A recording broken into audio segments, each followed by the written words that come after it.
At just over 20 billion shillings, it's the biggest cash call East Africa's capital markets have ever seen. Kenya Airways is asking for your money to finance an ambitious 10-year growth plan, which will see the size of the fleet more than triple by 2022, while the number of destinations more than doubles to 115. So far, commitments worth at least 10 billion shillings have been confirmed between the airline's principal shareholders, KLM, and the government of Kenya, with another 2 billion shillings from the International Finance Corporation, the private sector finance arm of the World Bank. The remaining 8 or so billion shillings is where the challenges lie, especially given the wild ride KQ's shares have had. I remember it going through 20 and it got as high as 147. We're back now at 14. So as a retail shareholder who's held the share throughout that period, has been through a torrid period. If you put 100,000 shillings into KQ in 2007, your shares would be worth about 20,000 shillings today.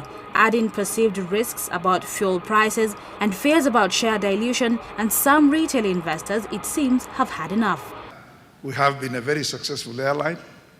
We have grown our own revenues from around 17 million shillings to a point where we are now at 85 billion shillings, from 17 billion rather to where we are now at 85 billion shillings.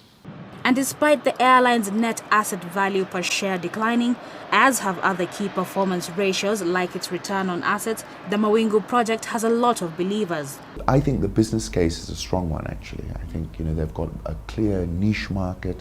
It's about connecting Africans to the world, and I think that business remains valuable. The supersized growth the airline is aiming at obviously needs an accompanying surge in capacity at East Africa's biggest hub. The expansion right now in creating the 2.5 million capacity through that new Unit 4, we expect that to be through within this year.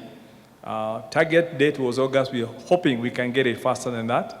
Still not convinced? Well, look at it this way. If you have the perseverance and the money needed to make a long-term bet, history has a valuable lesson. It's such a powerful case. And actually, Rama, I made a lot of money in Kenya Airways the last time it came around these sort of prices. It was here, I think, about 6 years ago and had this enormous rally.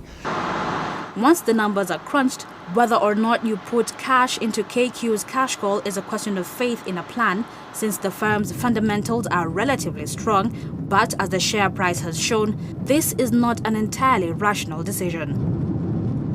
For Newsnight Business, I'm Bella Genga.